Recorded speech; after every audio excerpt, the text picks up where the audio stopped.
So let's take a look at private and public listeners.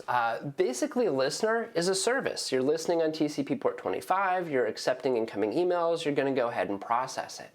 So when we do this with an ESA, this is the way that I prefer, if anyone's asking for my 2 cents, this is how I would prefer to deploy it. You've got the 2 NICs. To me, it looks a lot like a firewall. You've got the outside, you've got the inside. So I think to anybody taking the course, the terms public and private would kind of explain what each of them is doing. Inbound email, anything from the outside world coming in, it would be accepted for local domains. Are you trying to send me something for Gmail from the outside? Nope, I'm not going to take it. I'm not an SMTP relay. Or maybe I'm going to require authentication first to be able to accept something from the outside. When we look at things like outbound email, again, this is the corporation trying to send email to the outside world. So this is going to be routed to the email server, routed by email server to the ESA, right? So when we send emails outbound, we send the email to our email server, who goes ahead and decides to forward it to the ESA, who then forwards it to the outside world. We saw that in some of our diagrams earlier. So let's get back to talking about these listeners. The ESA uses listeners to service the incoming SMTP connection request. So a processing service is configured and associated with a particular IP. So the term listener, we're just opening up a socket, TCP25, and hooking it to a service or daemon. The SMTP daemon, this means basically just the same word as service, runs on that particular port. So it's responsible for accepting the inbound and handling outbound sessions, and only one Ethernet interface is required for most network environments, but additional interfaces can be used. So you can use one NIC, but if you've got the box sitting there in front of you, it's got multiple ports, you might as well use them. And if it's a virtual machine, virtual NICs and virtual cables don't cost us anything. So again, you can use the separate interfaces. And then the separate interfaces, them being logical, I think it's just easier to separate policies. That's for me. You may have a different logic that works a bit better for you. Realize the ESA is flexible and it can use both scenarios. So when we look at the 2 types of listeners, what's a listener? Basically an SMTP service.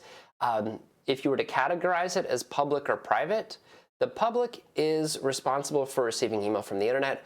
The private is what's responsible for processing email for the corporate users. Again, they pass it to their mail server. Their mail server is going to go ahead and pass it to the ESA. So they mentioned something here like HAT and RAT, and they're talking about recipient and host access tables. So traffic came into us, do we want to accept it? Those tables are going to allow us to define who will accept connections from. Either, again, permit or deny. If we deny, we're just not going to forward email on behalf of those people. So looking at public and private listeners, anything that we set globally applies to all listeners. You could have more than 2 ports. It just depends on the device that you're running. Multiple listeners per configured IP address can be defined, and each listener must use a different port. So you can do SMTP on non-standard ports. I've seen people do this just because they were trying to avoid attacks that are automated in targeting services. So if everybody's got to, let's say, change their TCP port to 225, that's a weird one. And I go, yep, that's just what I decided to put SMTP on. It'll work, but every single client that needs to connect to it needs to be configured for this. If it's only one system, like a downstream mail server, no big deal. If you try doing that on the public internet, nobody's going to connect, right? They're not going to know that that's where your listener is listening. So feel free to change the ports around, but you must configure the other side to work with the non-standard port as well. Separate listeners for public and private interfaces provide granularity. Who doesn't like that? Again, the interfaces themselves, we can get into security, policy enforcement, reporting, and management, in doing so on a NIC by NIC basis instead of just having it be a big group. The ESA is going to be the first hop in the email infrastructure. Most common deployment of an ESA would be in your demilitarized zone. So people will come in, they'll hit the outside interface of your firewall, step through NAT, typically in an ACL, and then be placed up against the ESA. The ESA must the ESA must be the first email device to receive the email. Why? Okay, well, if this goes straight to my Exchange server, all the spam just got delivered. This is our filter. Think of it as a firewall it wants to filter everything before it goes into the mail server. We can install it into existing networks using a single listener or multiple listeners, as mentioned before.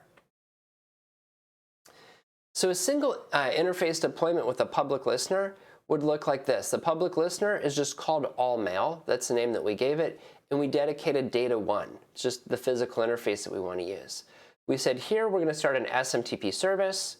And you're like, what? There's only one message? And it's like, yeah, but we can create different rules for who we accept traffic from. So we can still accept traffic from the internal email server to come in, and we'll accept traffic from the internet to come in. We'll just have different policies for different traffic flows. When you were to configure this with 2 interfaces, well, traffic comes into your Internet Edge firewall. It gets passed to a public listener. Again, we can build policies and connection limits on that public listener because I think there's going to be more abuse from the outside. That's where my limiting comes in. Sort that traffic, come in here, we'll analyze it intelligently, and then if it's clean, if it's something that we determine should be delivered, we're going to route it to the email server using a different NIC. So here we see the private listener. That private listener was delivering the email, but the listening part comes in where the email server goes to email back out. So again, let's say the first email gets to the client, that client reads it, he responds, comes into the server, server passes it to our ESA, who again, this is where our outbound filtering rules are going to take place versus inbound. Again, goes back out to the firewall, goes to the other person's mail server.